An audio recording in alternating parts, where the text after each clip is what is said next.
स्वागत है आपका कैपिटल टीवी में। दीपावली का मौसम है, दीपों के त्योहार और पटाखों के उत्सव पर सुप्रीम कोर्ट ने एक फैसले से कई सेक्युलर गैंग को झटका लगा है। अक्सर दीपावली आते ही पर्यावरण प्रदूषण की वकालत करते हुए देश प्रदेश में पटाखों के बैन की मांग उठने लगती है, लेकिन सुप्रीम कोर्ट के एक फैसले से इस हिंदू त्योहार विरोधी गैंग को बड़ा झटका लगा है।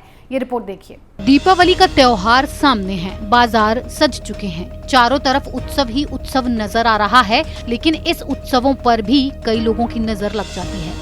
ऐसा ही हुआ पश्चिम बंगाल में, जहां के एक सामाजिक कार्यकर्ता रोशनी अली ने कलकत्ता हाईकोर्ट में याचिका दी कि सभी तरह के पटाखों पर बैन लगना चाहिए। याचिका का आधार वही पर्यावरण प्रदूषण था। इस याचिका पर सुनवाई करते हुए 29 अक्टूबर को कलकत्ता हाईकोर्ट ने फैसला दिया। राज्य में हर तरह के पटाखों के उत्पादन, बिक्री और इस्तेमाल पर रोक लगा दी गई। हाईकोर्ट ने कहा था कि सड़कों पर बिक रहे और इस्तेमाल किए जा रहे हैं पटाखों में प्रतिबंधित सामग्री का इस्तेमाल हुआ है या नहीं, ये पता लगा पाना व्यवहारिक रूप से संभव नहीं है। इसीलिए हर तरह के पटाखों पर बैन लगाना ही बेहतर है। इसका विरोध करते हुए पश्चिम बंगाल के पटाखा कारोबारियों की संस्था ने सुप्रीम कोर्ट में दलील दी थी कि वो कोर्ट के पुराने आदेशों के मुताबिक सिर्फ ग्रीन पटाखे की बिक्री कर रहे हैं। हाईकोर्ट ने पूरी रोक लगाकर इस व्यापार से जुड़े 7 लाख लोगों के सामने आजीविका का संकट खड़ा कर दिया है।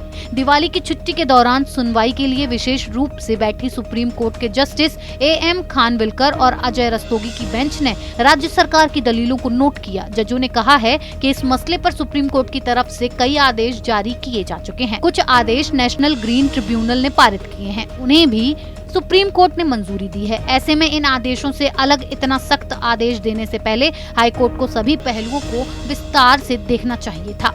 हाईकोर्ट ने राज्य सरकार से ये पूछा तक नहीं कि वो प्रतिबंधित पटाखों की रोकथाम कर सकती है या नहीं। इस टिप्पणी के साथ सुप्रीम कोर्ट ने हाईकोर्ट के आदेश को निरस्त कर दिया। जजों ने इस बात पर हैरानी जताई है, हाईकोर्ट ने अपने आदेश में जिन व्यवहारिक पहलुओं की बात की है, आखिर वो कौन से पहलू हैं जिन्हें न तो याचिकाकर्ताओं ने कोर्ट में रखा, न ही जिन पर राज्य सरकार से सवाल पूछे गए।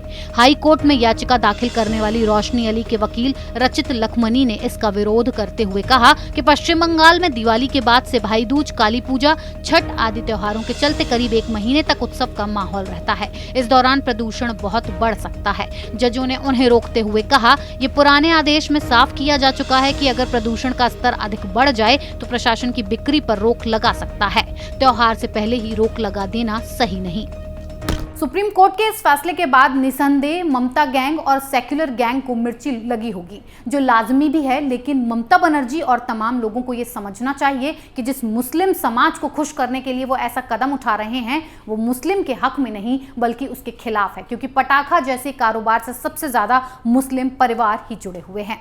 इस खबर में फिलहाल इतना ही। बने रहिए कैपिटल टीवी के साथ। जय हिंद।